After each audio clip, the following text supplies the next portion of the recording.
बिस्मिल्लाह अर्रहमान अर्रहीम। अस्सलाम अलैकुम नाजरीन, आप देख रहे हैं स्कोप ट्रेंड्स होराइजन, वो प्लेटफॉर्म जहां हम ये नहीं पूछते कि बंदूक किसके हाथ में है, हम ये पूछते हैं कि बंदूक हाथ तक पहुंची कैसे।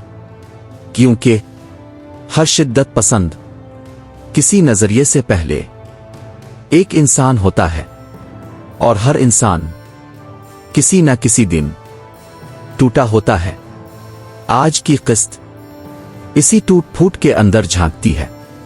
यह किस्त धमाकों की नहीं, यह किस्त इंसानी जहन में होने वाले खामोश धमाकों की है। तमहीद खौफ वो पहला जख्म है जो नजर नहीं आता। नाजरीन, खौफ चीखता नहीं, खौफ पोस्टर नहीं लगाता, खौफ नारा नहीं बनाता, खौफ आहिस्ता आहिस्ता इंसान के अंदर घर बना लेता है। और फलस्तीन में खौफ एक लम्हा नहीं, एक माहौल है। वो बच्चा जो सोते में चौंक कर उठता है, वो मां जो दरवाजे की आहट पर सांस रोक लेती है, वो बाप जो खबर सुनते ही बेटे का नाम चेक करता है। ये खौफ है, और खौफ जब मुस्तकिल हो जाए तो शख्सियत बन जाता है। नाजरीन, फलस्तीन में बचपन की कोई वाज़ेह हद नहीं।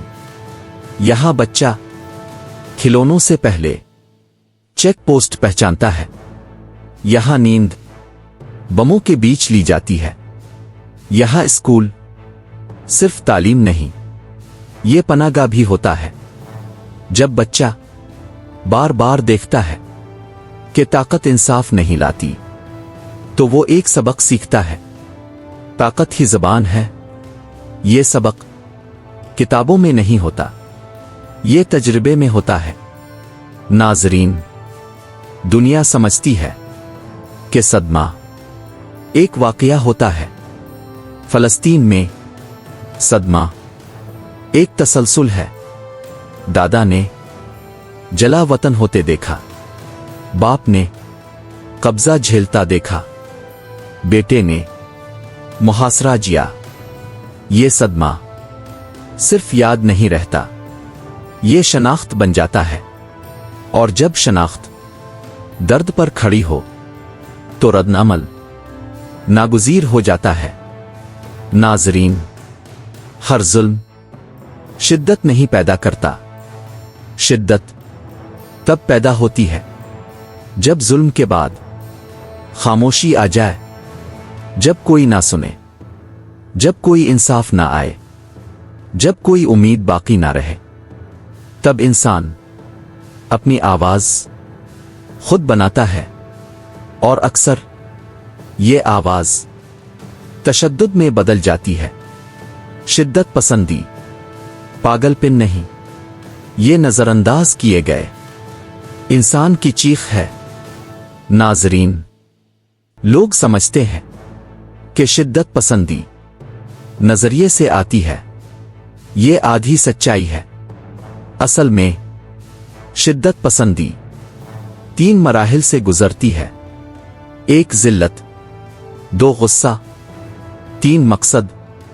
जब इंसान बार बार बेबस हो तो गुस्सा इसे ताकत का एहसास देता है, और नजरिया इस गुस्से को जवाज दे देता है। यही लम्हा रुकलाइजेशन है। नाजरीन, कोई बच्चा पैदाइशी तौर पर नफरत नहीं करता, नफरत सिखाई जाती है। जब बच्चा हर वर्दी को खतरा समझे, जब हर जबान दुश्मन लगे, जब हर दीवार रुकावट हो, तो दुश्मन चेहरा इख्तियार कर लेता है। और जब दुश्मन गैर इंसानी बन जाए तो इस पर तशद्दुद आसान हो जाता है। यही नफ्सियाती अमल हर जंग में दोहराया जाता है। नाजरीन, ये कहानी یک طرفہ نہیں، اسرائیلی معاشرہ بھی خوف پر کھڑا ہے۔ ہولوکاسٹ کی یادداشت، وجود کا خوف، گہراؤ کا احساس، یہ سب ریاست کو سخت بناتے ہیں۔ جب ریاست ہمیشہ خطرہ محسوس کرے تو وہ طاقت کو ڈھال بنا لیتی ہے، اور پھر انسان نظام میں گم ہو جاتا ہے۔ ناظرین، طاقت صدمہ ختم نہیں کرتی، وہ اسے چھپاتی ہے۔ دبایا گیا صدمہ ایک دن تشدد بن کر نکلتا ہے، اور پھر ریاست کہتی ہے، دیکھو ہمیں سخت ہونا پڑا۔ یہ ایک شیطانی دائرہ ہے، خوف، طاقت، رد عمل، مزید خوف، اور اس دائرے میں انسان پس جاتا ہے۔ ناظرین، جب انسان اعداد و شمار بن جائیں، جب بچے کلیٹرل ڈیمیج او کہلائیں، جب ماں سائیڈ ایفیکٹ بن جائے، تو ضمیر آرام سے سو جاتا ہے۔ میڈیا اگر صرف لاشیں دکھائے اور کہانیاں نہ سنائے تو انسانیت مر جاتی ہے۔ یہی وجہ ہے کہ جنگیں طویل ہوتی ہے۔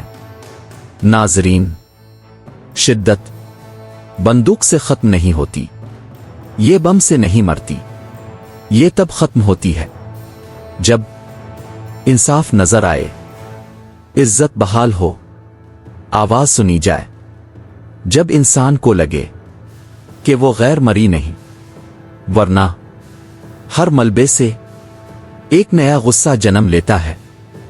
ناظرین، اصل سوال یہ نہیں کہ فلسطین میں شدت کیوں ہے، اصل سوال یہ ہے دنیا نے کتنی بار سننے سے انکار کیا، اور جب تاریخ ہمیں دوبارہ موقع دے، کیا ہم اس بار خاموش رہیں گے؟ ناظرین، یہ قسط کسی کو درست ثابت کرنے کے لیے نہیں تھی، یہ قسط انسان کو سمجھنے کے لیے تھی، کیونکہ جب ہم دشمن کو انسان سمجھنا چھوڑ دیں تو ہم خود انسان نہیں رہتے۔ آپ دیکھ رہے تھے اسکوپ ٹرینڈز ہورائزن، جہاں تاریخ ماضی نہیں، انسانی نفسیات کا آئینہ بنتی ہے۔ اگلی قسط میں ہم اس سوال پر آئیں گے جو سب سے زیادہ خطرناک ہے، کیا اس تنازع کا حل موجود ہے؟ آئیے، جنگ اب یادداشت بن چکی ہے، اور جاتے جاتے بس ایک بات یاد رکھیں، جنگیں بندوق سے شروع نہیں ہوتی، وہ خاموشی سے دلوں میں جنم لیتی ہے۔ اگر آپ کو یہ ویڈیو اچھی لگے تو لائک، شیئر اور چینل کو سبسکرائب کریں۔ اللہ حافظ۔